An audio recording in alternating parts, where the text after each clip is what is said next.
Okay, so what I'm doing today is I can't show it to you because I don't have a webcam plugged into this computer, but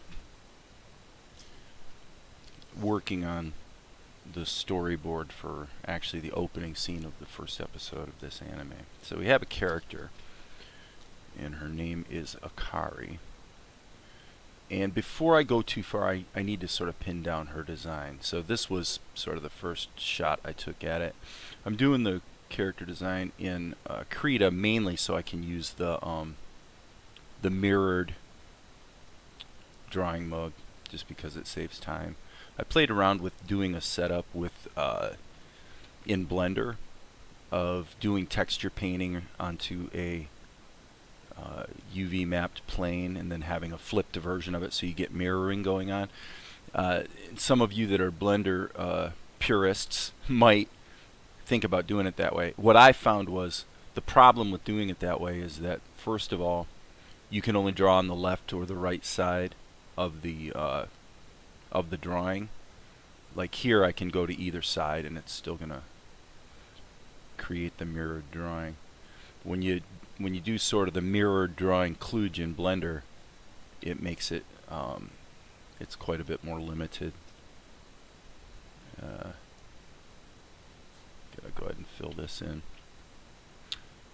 More limited because you have to draw only on one side or the other. And what was the other thing?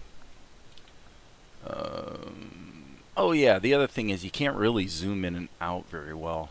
Of course, that was when I was doing it with I was doing grease pencil drawing in the viewport with a mirrored or a flipped viewport set adjacent to it, and then of course you can't, if you zoom in one viewport it doesn't zoom in the other at the same time, so they're always getting out of sync. So that's why I actually went to the vertex paint, or not vertex paint, but the texture paint onto a plane, and I was kind of hoping that would work because believe it or not, Krita running here on this machine, which is my 12 core, we call it the monster because it's a really fast machine.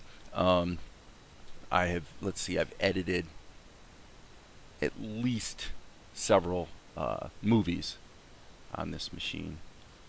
And if you go to blendedplanet.com, you can check out those movies. I think Clerical Errors was edited on this machine. Healed by Grace 2, which is coming out in September. All Over the World, it was edited on this machine. You know, it's a hot machine. So anyway, long story short, as I'm blabbing here, is that doing mirrored drawing with vertex painting in Blender turned out to be a bit of a non-starter for me. Your mileage may vary. If somebody has a better idea of how to make that work effectively, by all means comment or message me or whatever. Let me know, because at this point it's kind of go time on this anime. It's like I've spent a lot of time preparing the workflow and sort of getting ready to rock and roll on this thing, and okay, it's time to rock and roll. So I'm not really wanting to spend a lot of time doing experiments in Blender anymore to see, can I do this, can I do that? I'm kind of past that, and it's like, okay, I want to just get the work done now, you know. So if I'm going to do mirrored drawing in Blender, that's fine, but I'm not going to be the one to figure out how to set it up. I just don't want. I'd rather just grab the tool that works for the task at hand at this point and move forward. So, all right. So this is Akari. Now the problem right now, I would say, is she doesn't really look like a girl so much. So, but you know, I'm just fiddling. I'm fiddling with designs at this point. So there's a lot of latitude to just try different things and kind of sort of see what works. Yep. And Krita is great for this because, you know, being able to do the flipped or mirrored drawing and just sketch it out. Performance is pretty good. I don't know why I had Krita basically what I have is Krita Portable, which if you go to portableapps.com, or it might be .org, but if you go to Portable Apps, which I use a lot of Portable Apps, Portable GIMP, Portable Inkscape, yada yada yada. The version of Krita, at least last time I checked, which was not that long ago, that's portable is still version 3. It's not version 4. Okay, so, well, no big deal. If you go into the Portable Apps installation and actually change the binaries,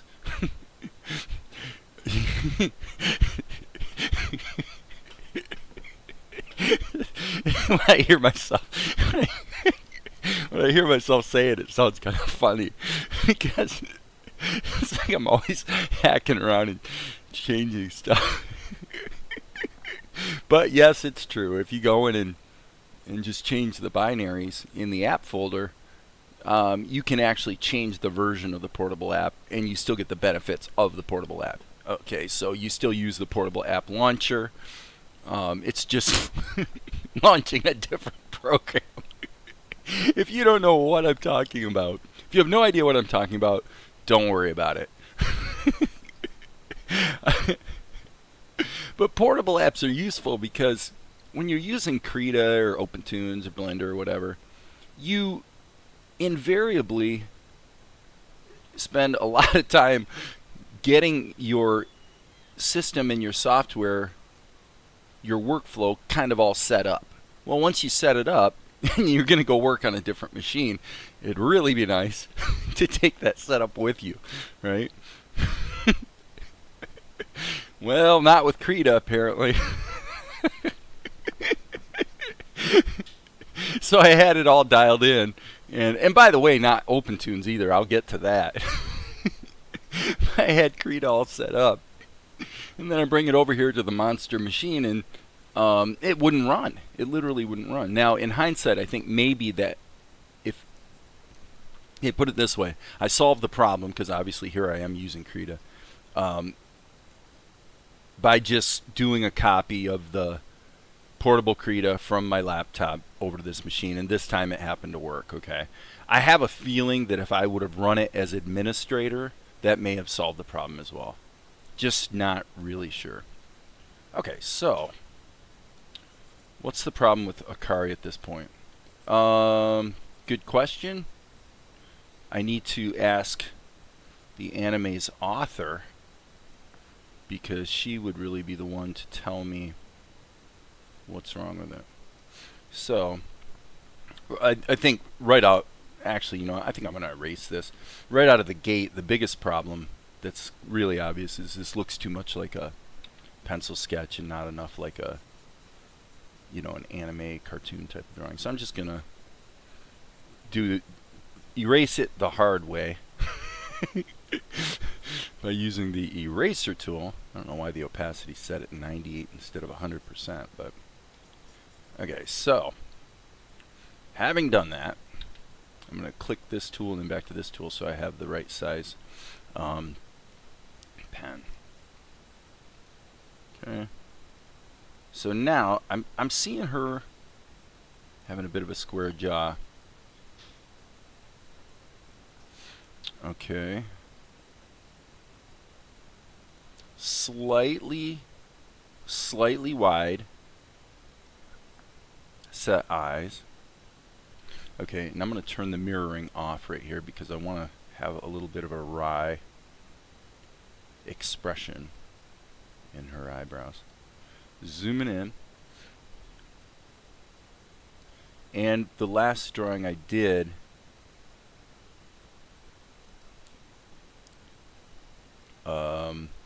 I felt like the eyes were a little too ornery looking. Okay, so now what I'm curious about is, do we give her big eyes like that? Do we give her, let's just try a couple things here. Maybe for the sake of completeness, we'll give her a semblance of a nose that I think will be acceptable, and then, okay, just so there's some face there. Okay, so now Akari has a face. Okay, so now the question is, are we going to go traditional anime, which might look something like this? I use the term traditional anime very loosely. I mean, somebody who's an anime purist out there is going to say, nah, the traditional anime doesn't look like that at all. And they'd be right. Okay, so there's one idea. Okay, so here's what we're going to do at this point, actually. I'm going to make my life slightly easier. By erasing this, what we're going to do is we're going to pin down the stuff that we're pretty sure of, and then come back and deal with the things we're not sure of. So what's clearly a bit of a puzzle at this point would be the eyes. Okay, so what I'm going to do is go ahead and put some hair on her, because I'm pretty sure on the hairdo what's going to be going on with that. She's going to have these little, not really pigtail things, but they're sort of like little dangling hair deals. Not so sure about that. I think that probably it's going to be something like this. Okay. Okay, so now what I'm going to do is I'm going to go ahead and save this. Let's save this as, and we're going to put it not on the X drive, we're going to put it on the L drive in the anime folder, images, IMG, characters. Okay, and that looks like it's been auto-saved. So I'm going to call this Akari 2. Are we still recording? Yes. So anyway, what I was saying about OpenTunes, I'm going to try to multitask here. That usually doesn't go very well. But I'm going to try. Okay, so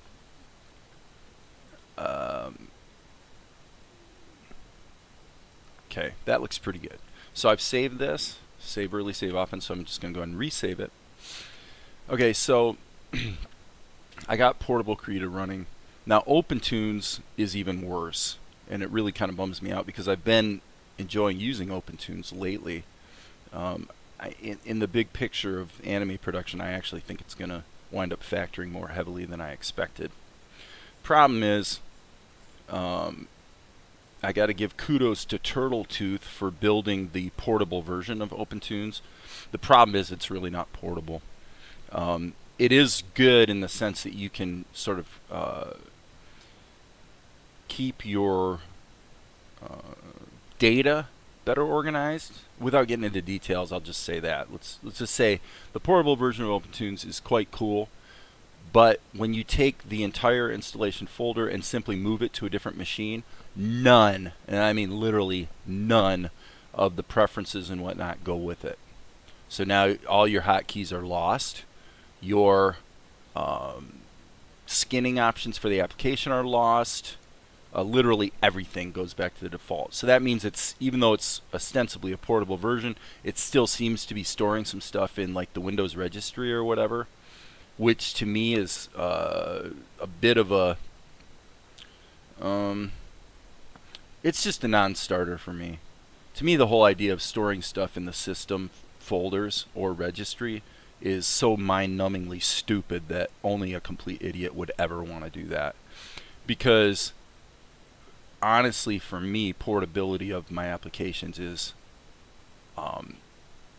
might be more important than anything. It's like, I think, and that's, I know that's unusual. Most people will install Photoshop or whatever on their machine, and it, okay, I kind of made a mistake here. I really didn't want to do it that way. Let me go ahead and blank this out, add another layer, go ahead and fill it with white so we have a background. Okay, yeah, so now I can turn this back on, and then I want to make this really light, because these are just guideposts for the positioning of the eyes. And one thing that's cool about doing it this way is I can grab this, and I actually could, I can play around with, and actually, yeah, I think I want to bring it down a little bit. Sorry if I just bumped the microphone. Okay, so I'm going to, I think we'll go ahead and erase the eyebrows as well, so that what we're going to do is put the eyes and the eyebrows on a different layer. That way we just can go ahead and try different things, and maybe even have several versions here in the same Krita file. Okay, and by the way, to be completely accurate, Akari's hair is supposed to be black, so I'm going to go ahead and add a layer here and just do a super quick fill this in just to get the basic idea of her hair color. Okay, so that's fine. Doesn't have to be perfect.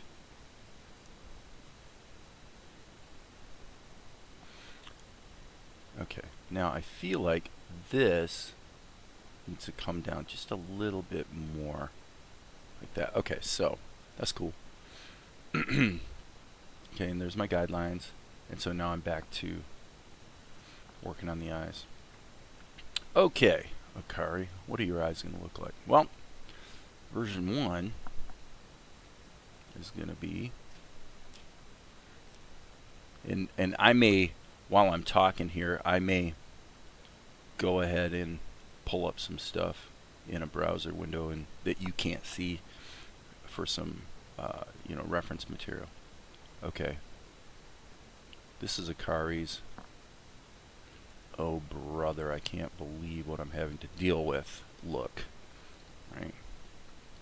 Okay, except the thing is, I think we need to have that sort of symbolic female eyelash thing going on, right? Okay, and then I need to see a little more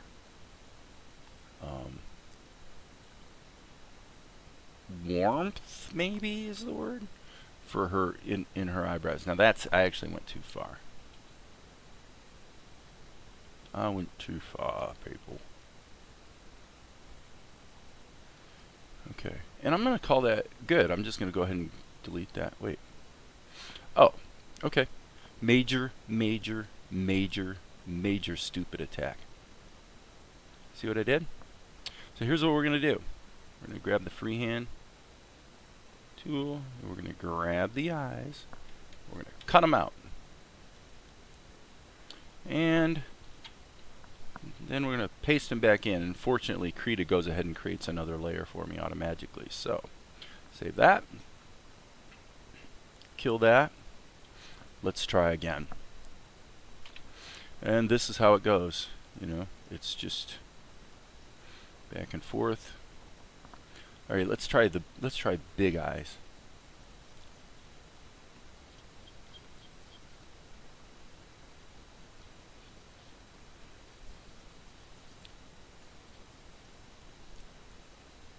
Okay, so I'm going to say that Akari is not, this is not her. Okay, she's not this type of a character. Whoopsie, can't do that. Control Z. There might be a situation she might get into where for a split second she would be like wide-eyed like this. But basically, no. She's a stronger, perhaps you might say older, maybe more mature, decisive. I think I said strong. Okay, I'm going to go ahead and do a little search here on anime. I don't know, I'm just going to Google anime girl. Yeah, that's good. That gives me a bunch of images. I just want to get some reference material for different kind of eyes. Okay, so I found one that, I'll just pull it in here and show you that I like that. I think those kinds of eyes are pretty cool. So let's do one that's like that. Now I noticed with that girl, I'm gonna save that picture as a reference image because honestly, she looks like maybe very close to what I think Akari is supposed to look like. So I'm going to just say, I'm going to call this, is this Akari? I can't put a question mark in a file name, I don't think so.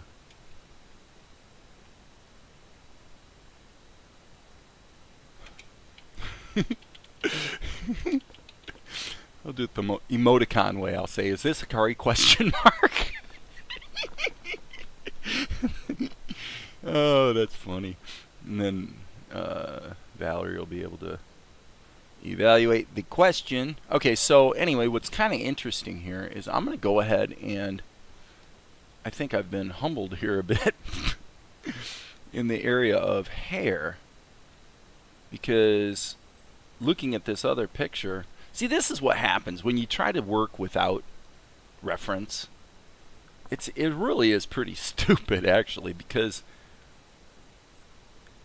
I don't want to minimize the power or value of imagination, but honestly, I think imagination is mostly just your collective references.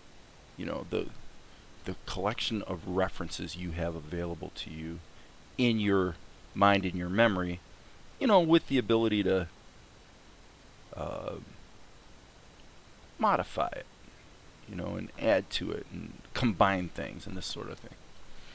But it's really amazing to me when I get out of my own imagination, just get a little reference material, how quickly new and usually better ideas come along. So I don't consider myself I don't consider myself to have a great imagination. Actually, I think I'm more of a oh gosh, what's the word?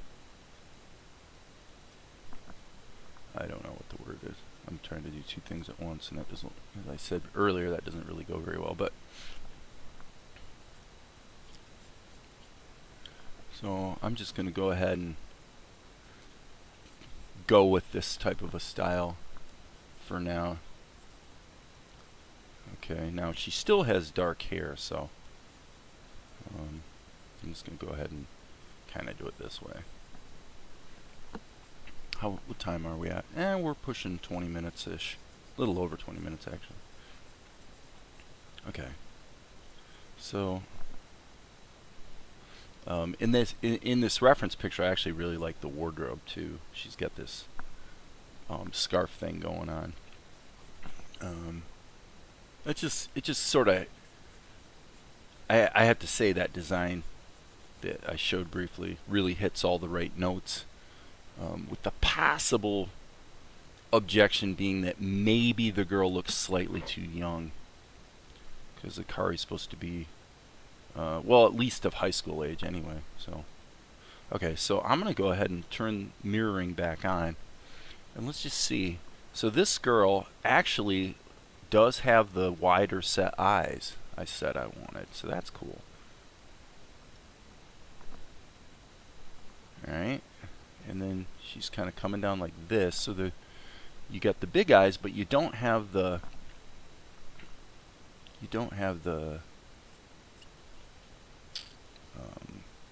doesn't look as juvenile, I guess you might say. But I noticed that she does have this sort of quintessential oval pupils. Okay, so that's interesting right there. Okay, so that's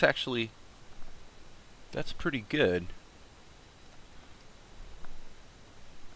Alright, so now what I'm going to do is probably should turn the mirroring off so I can sort of get the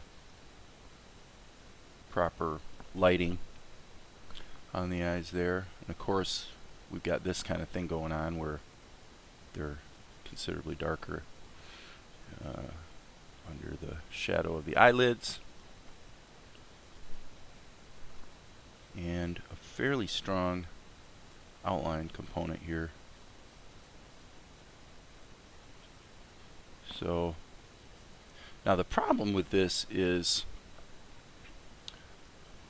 in anime production, we definitely need to give some attention to economy for economy's sake, just because it takes a long time. It's very time consuming, and the more complicated your character designs, the longer it takes to do quite literally everything. Okay, I'm going to go ahead and do mirrored eyebrows, by the way. Okay, so this is not too bad. Not too bad, but I'm not sure. Because these eyes might be too complicated. So,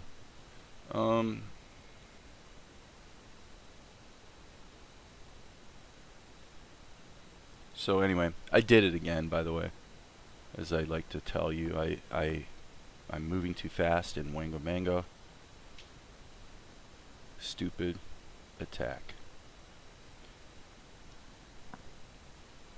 Control X, Control V, move that up to the top,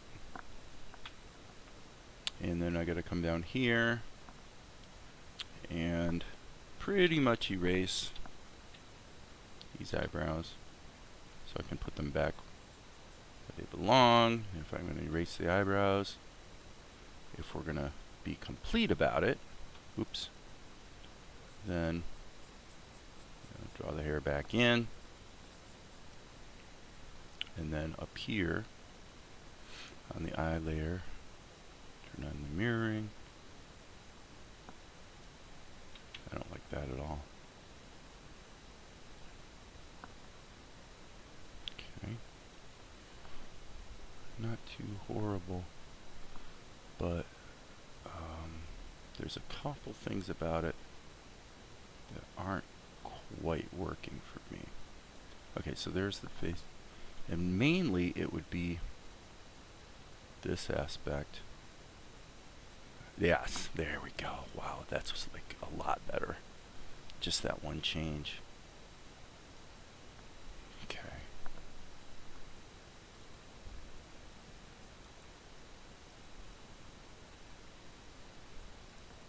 So yeah, not too bad. Thinking maybe. Okay, what's going on here? Am I erasing? No, I'm not erasing. That might explain a lot. Okay, so is her mouth not in this layer? Okay. There we go. Sorry about that. Alright, yeah, I just want to see how I might want to position her mouth. Okay. So isn't it interesting how much the character changes just from that, the position of the mouth? It's amazing.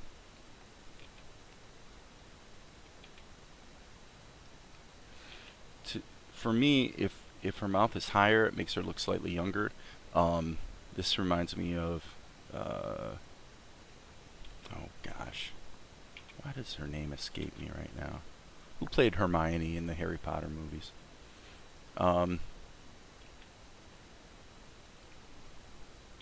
So for me, I like it about there. So I'm going to go ahead and save my work. Love that morning coffee. Okay, I'm going to kill her eyes. And once again, stupid attack. So here's how I'm going to solve it this time. I'm going to go ahead and put a layer up here. Okay, yeah. I'm going to put a layer here. I'm going to go ahead and erase this. I know this is like completely stupid to have to do this, but you know, this is where we're at. So, all right. So I'm going to go here and lighten that up, and then you guys can probably tell this kind of stuff irritates me like major big time. You know, I hate having to do stuff twice. But when you're moving fast and talking into a microphone, well, it's pretty easy to make mistakes, actually. I can honestly say I make a lot more mistakes when I'm trying to make a YouTube video than I do when I am just, working. Okay, hold on, I got a cough. Excuse me, don't have a mute button on this microphone, so. Okay, so now I can turn this back on and erase these lines, which the easiest way to do it would be to draw a lasso around it like this. And just cut it out.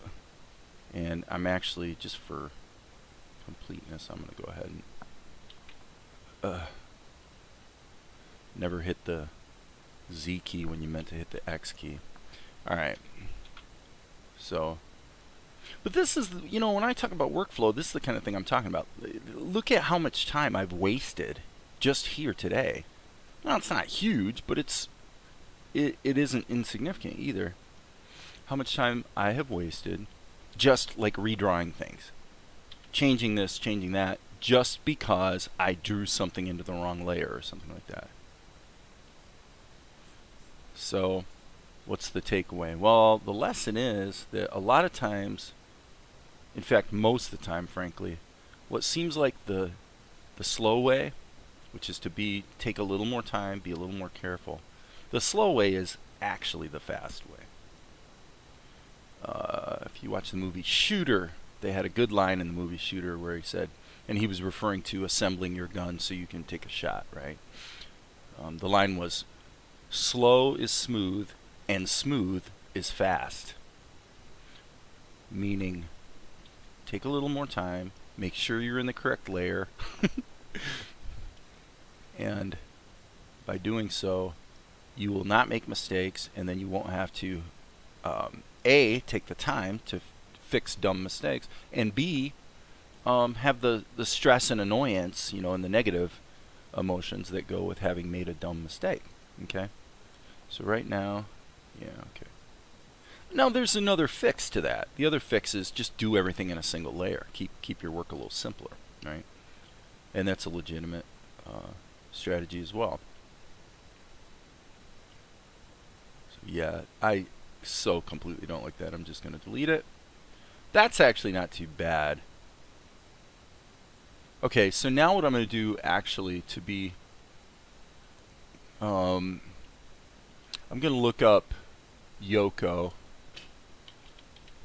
from Gurren Lagann, because I suspect her eyes might be more along the lines of what I'm looking for in terms of simplicity. Not really. No.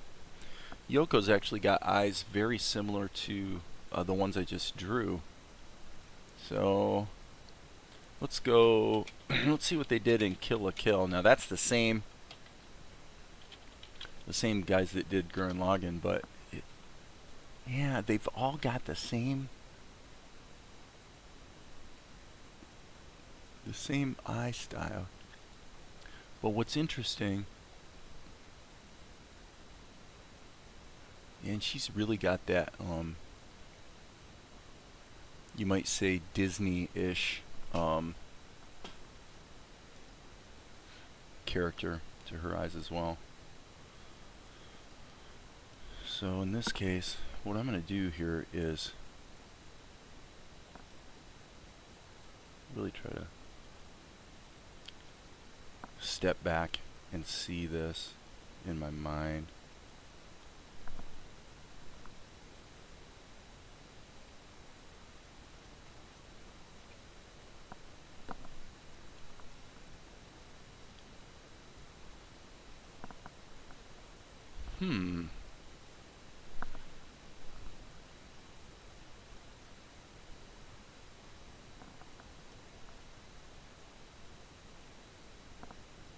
What if we dispensed with the pupils?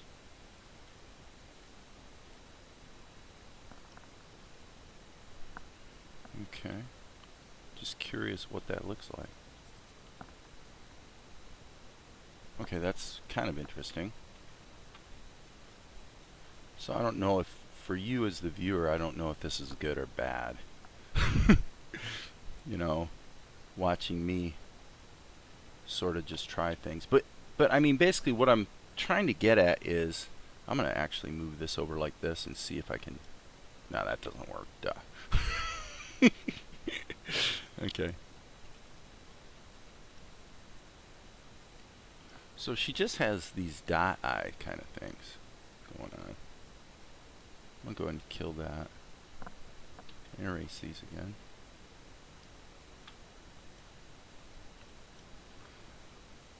I'm actually thinking that might be what I'm after.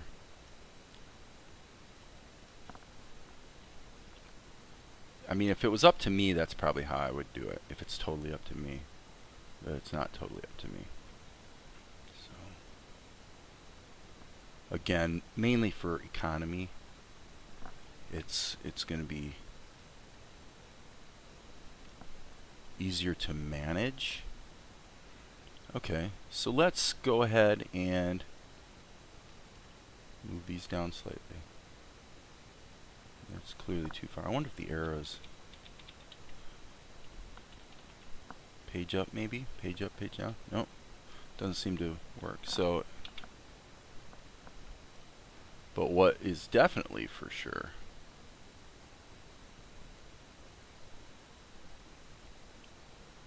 is that those eyes are too high.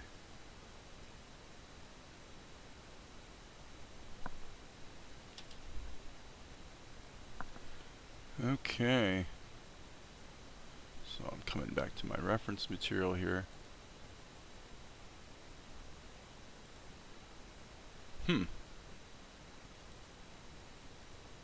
Wow. Okay, so what seems to be the trouble? I would say this. What I'm seeing is I need to zoom out a bit. So again, I hope this isn't too boring for you, but I guess if it's boring, you can always just tune out, right? And turn this off. What I think is kind of gone a little haywire here is in the overall shape of the head, I'm not seeing... Okay, I don't like that large. Okay. I'm not seeing this. I'm not seeing the roundness. And actually, I think it'd be more like this.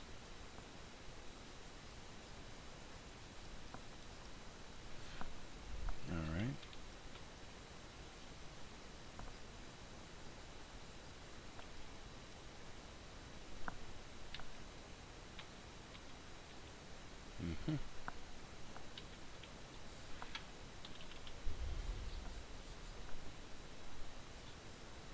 Okay, and actually, I'm going to go ahead and erase this.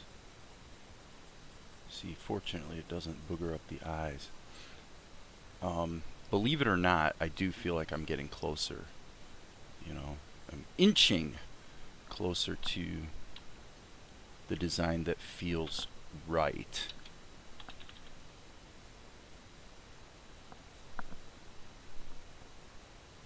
Unfortunately, I mean, fortunately or unfortunately, depending, I guess, on how you look at it, I do feel like we need the irises in the eyes. Only unfortunate because it means having a little more work to do. But as I've said in a previous video, if you don't want work, why are you doing animation? Get into sales. Sales is where the money is. It's really true. Over my career, I've definitely found the easiest way to make a buck is just pick up the phone and drum up some new business, which is awesome that I can do that. Okay. So now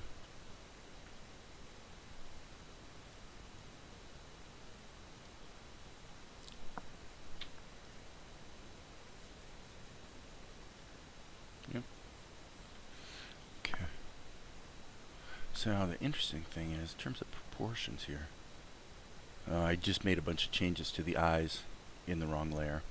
You know what? Screw it. I quit. I'm just gonna eliminate this problem completely. Whoops. Didn't mean to do that. Alright, I'm gonna flatten everything. Yep, flatten it all. It's just not worth dinking around with trying to work with different layers. In other words, it would literally be faster to completely redraw the whole thing than to deal with the mistakes. So, therefore, I'm not going to deal with the mistakes. Okay, and by the way, her neck is too long. So, okay. I will go ahead and add another layer just for a white background. Okay.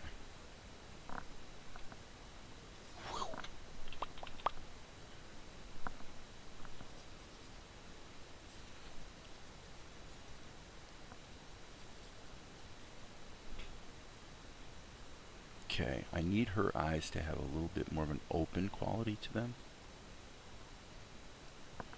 So I'm thinking slightly bigger pupils and not quite so much angle. Okay, that's actually not too bad. Okay.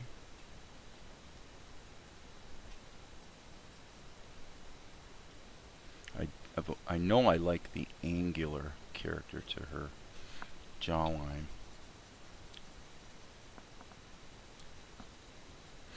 And for the moment, I'm not at all sure about that, that I'm loving the expression on her mouth.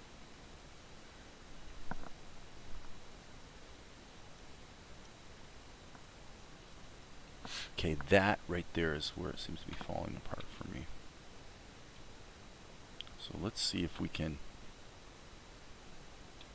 play around with some eyebrow.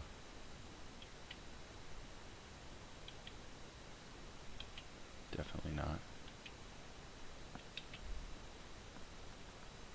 Okay, so now slightly, we want about a 10 pixel eyebrow, I think. Okay, that's actually not too bad. Okay, and I'm going to reduce the size down to 3 pixels again and turn the mirroring off. And now what I want is, I want to simplify. I want to simplify.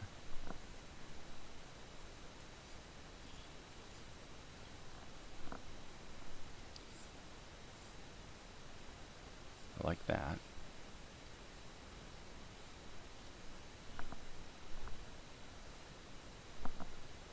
Mm-hmm.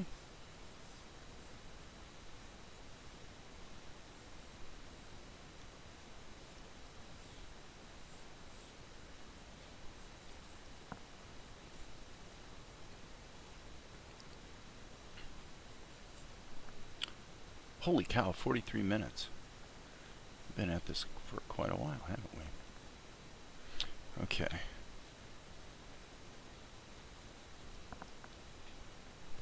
Let's flip that and see. Okay, I feel like we need a little more weight here. Mm-hmm. Okay.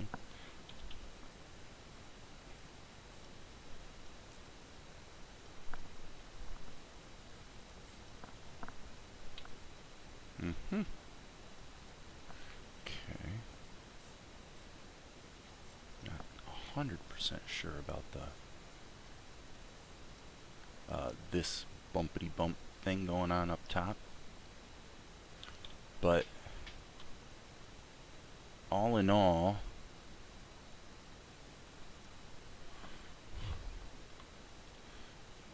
not too bad.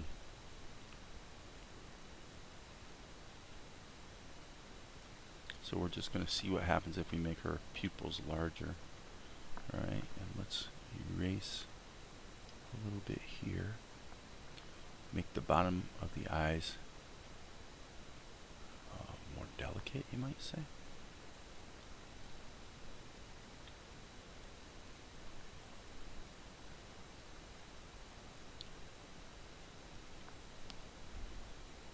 Okay, that's not too bad. So you can see it's been quite a... I'm curious, I know I'm interrupting myself. Curious how putting the eyebrows behind the hair instead of sort of the traditional anime thing of the eyebrows are always in front. I'm just curious how that feels. I would have to say not that useful. I think actually adhering to anime convention is probably going to prove to be an important thing. In this case, rather than give myself a bunch of extra grief by putting the hair literally over the eye, I'm going to do something more like that. Now this one is okay to overlap that way. Now I want to see how much can I simplify this and have it still work. Okay, that's fine. So if you understand what I mean, I'm trying to go in and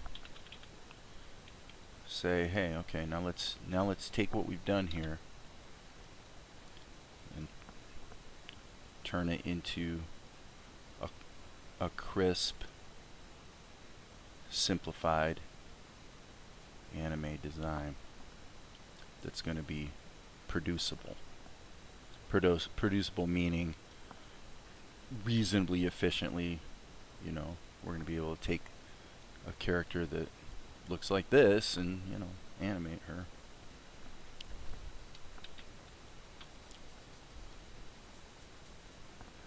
It's one of the reasons I like the work of the guys at Studio Trigger is because they do a lot of their drawing in pencil on paper, and they have a lot of characters that are you know, this sort of thing, very simple kind of, I'm really stretching here, but you know, there's not a lot of embellishment all the time kind of thing. I mean, and frankly, I guess you could argue that that's true of most anime. If you actually look at not anime/manga drawings on the internet, but actual frames from an actual show, they tend not to be anywhere near as detailed, obviously, for the same reasons I'm talking about. It's just economics, really.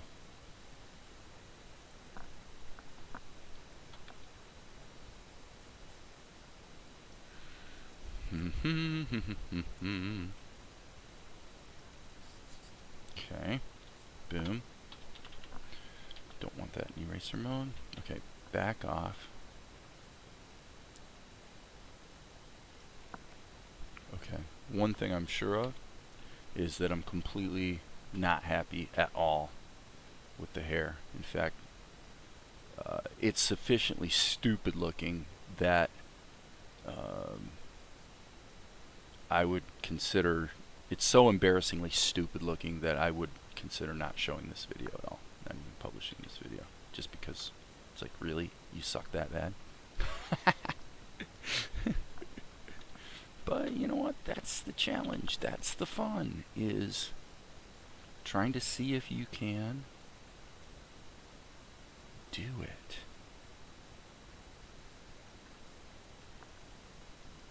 This, you know, it just, how do you describe it? It just looks stupid. It doesn't look like hair.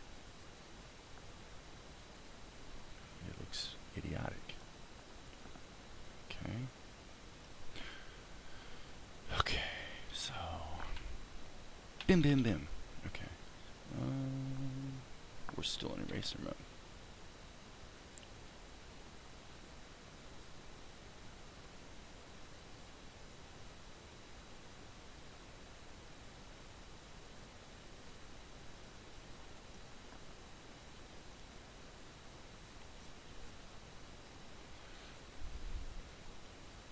So I'm thinking, what if we deal with the hair? See, this goes back to these bumps at the top I had earlier. What if we deal with the hair as if they were clumps, if you will, masses? You know, not individual strands by any means, but rather sort of masses of strands that work together as a single unit. I think that makes more sense. And that definitely, in my opinion, looks better than what I had. Okay. So that's interesting. Let's flip it. Yeah, I mean, it still works.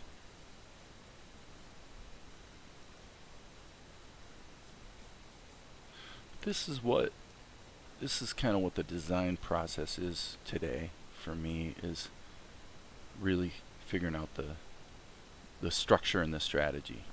How are you going to draw this character when you have to draw this character 50,000 times? You know. Okay. So let's just say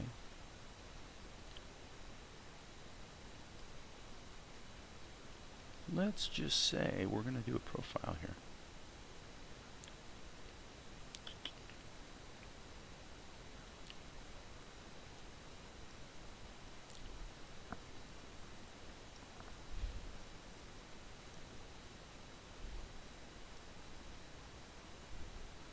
Okay, so now what happens here with the chin?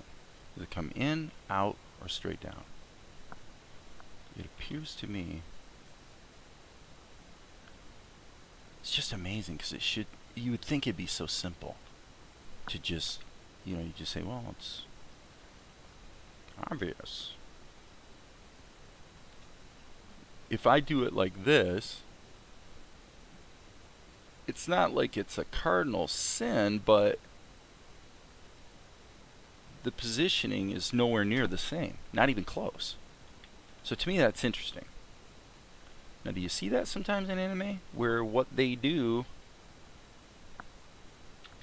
in terms of drawing the characters from one perspective to the next doesn't necessarily adhere to a strict interpretation of the design of that character? Yep, they do. But let's see if we can try to maintain the integrity of the character. Okay, so how are we going to do that? Well, we're going to first get the basic structure correct. And I think actually what I'm missing here is this idea. Okay, so we need to come around here, come out for the nose, but in her case, her nose is actually about here. So that informs the structure of my design a little bit. So if the nose is there and the mouth is about there, then we're going to say, actually I think the forehead's going to come around like this.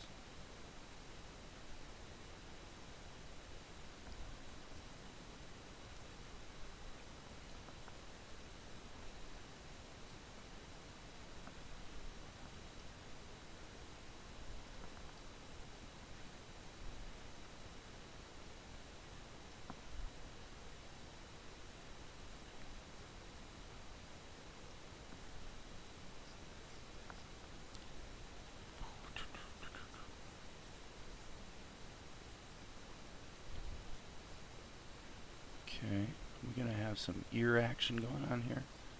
I think so. Okay, if we draw a line across here, we can see basically where things are falling, and I see a mistake.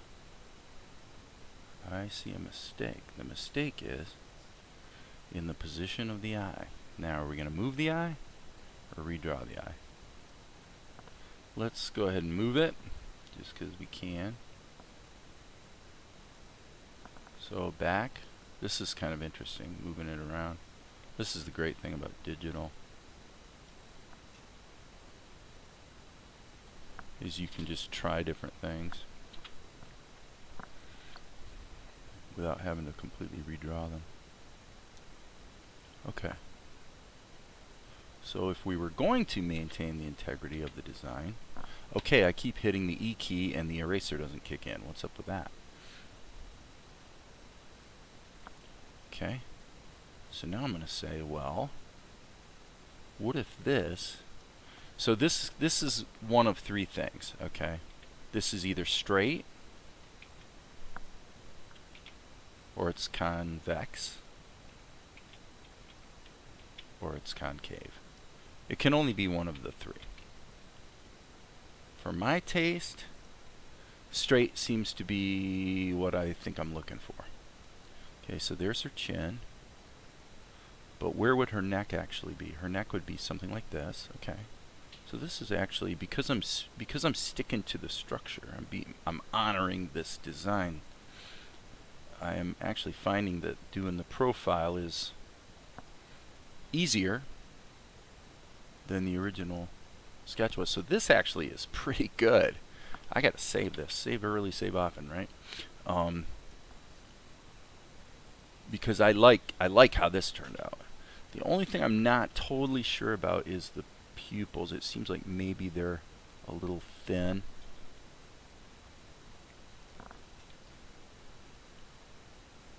And if we're gonna again honor the design of the front view, then the pupils would be more like this. You'd have fairly large irises, some shadowing going on. I think I went too far though, actually. Let's redo that. Okay. And now let's use the eraser. And okay, so now one thing I said earlier was that she's got what I would call about a 10 pixel brush eyebrow. And see what we got going here? Look at that.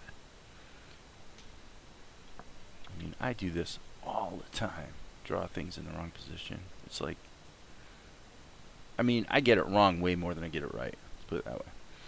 That's the bad news. The good news is, in professional baseball,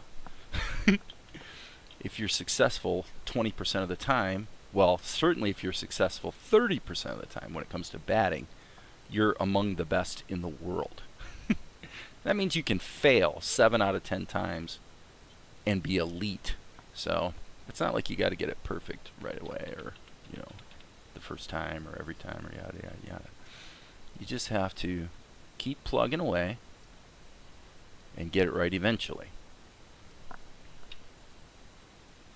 And that's what, if you can, now for me it's a bit of a trial to give this process the time that it really warrants and demands. I want to be done in a hurry. I want to get a positive result quickly. Oh, there's nothing wrong with that, but in practice that doesn't always happen. In fact, it actually almost never happens. So as a personal discipline, the process that you are witnessing today is, for me, it's a really good thing. Spent too much of my career trying to ostensibly save time, and in the long run, it actually costs you more time. It's better to lose yourself in the process. Take the time to get it right. Don't get it fast, get it right. Because if you get it right, it's going to wind up being faster in the long run. Because it's going to cause you to make fewer mistakes all along the way. The biggest mistake of which would be, the worst case scenario is, you get well deep into a project and realize that the designs were wrong and you have to go back and change everything. You don't want to do that. That's something you want to avoid, right? Okay, so now what I'm going to do is I'm going to put a red line here. I'm just going to...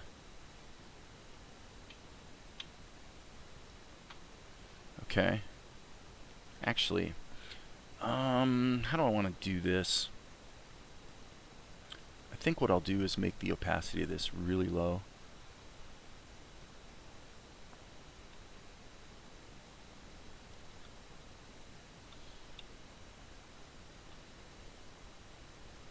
too low.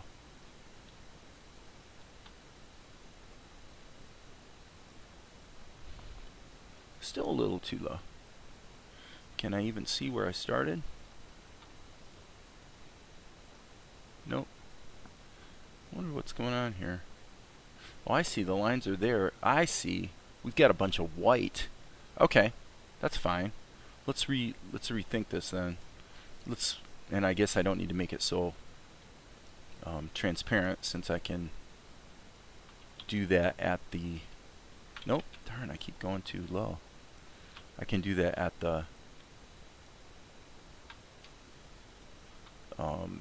layer level. So I'm going to mark the pupils of her eyes. Okay. I think this is probably a good thing here that I'm doing, because it kind of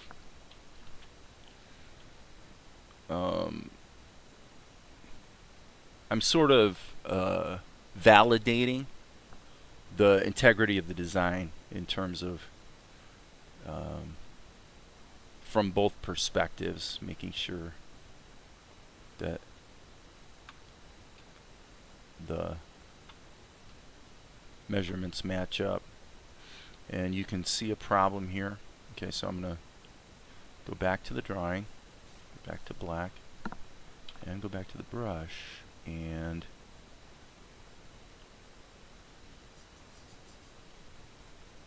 okay. So actually that's more like what the dimension of that should be.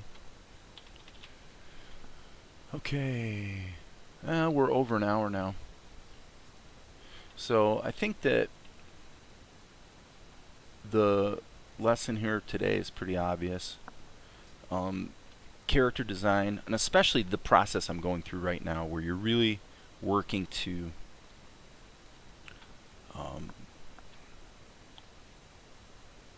sort of finalize a character design that really has integrity, in the sense that I can confidently say that what we're seeing from this angle matches what we're seeing from that angle, and also the idea that we're satisfied, you know, with the concept. Now, the thing I said about her, this area, this line right here, I said earlier, it's either straight, convex, or concave. That's a more significant observation maybe than you realize, because it's true of every single line you draw, and it makes a big difference.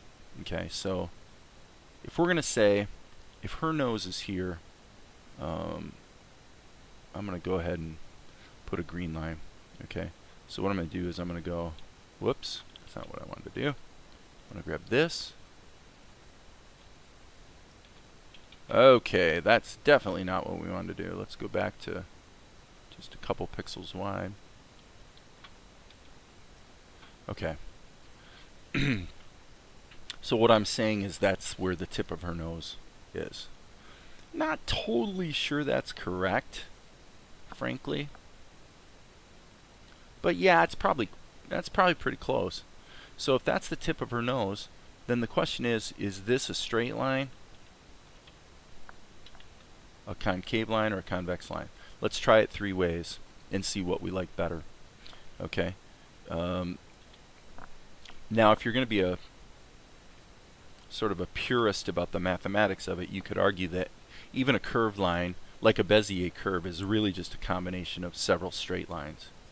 And that's true from a design standpoint. You can definitely think in terms of straight lines and then go in and soften things with curves after the fact. And it does. I say that because it does make it easier to measure things accurately when you deal only with straight lines. And then when you're animating, you know, you could go into Blender and do a lot of work with the grease pencil and do all your drawing actually with a mouse using the polyline tool. Okay, so there it is with a straight line. I'm going to go ahead and thoroughly erase this, turn off the eraser. Okay, and now I'm going to say this is my starting point. Alright, so let's make it convex.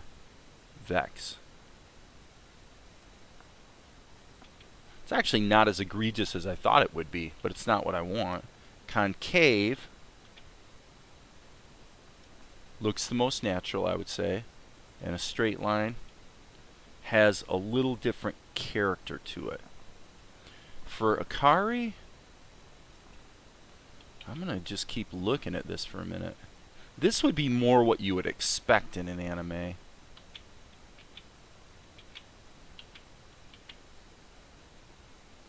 But I actually wonder if for this particular character, the straight line approach is better.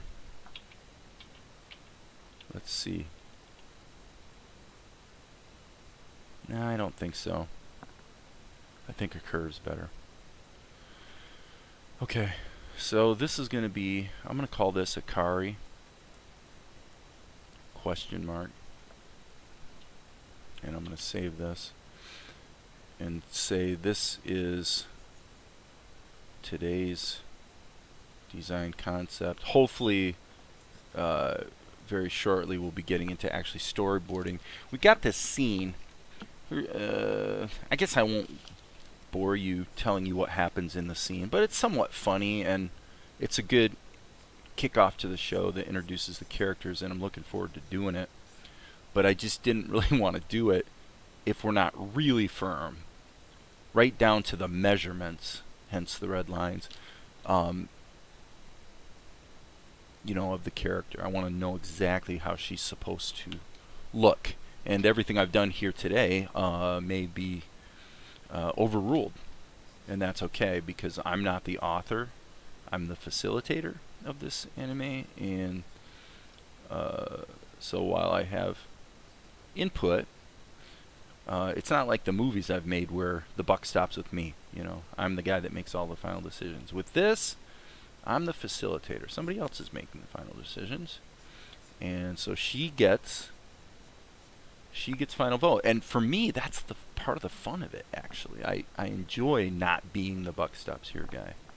I like the idea that somebody else is calling the shots, and then the challenge for me is helping their vision to be realized.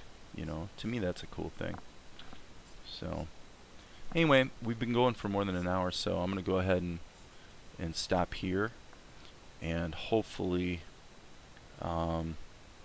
we can get this character definitely finalized shortly and move forward with the storyboards. So anyway, till next time.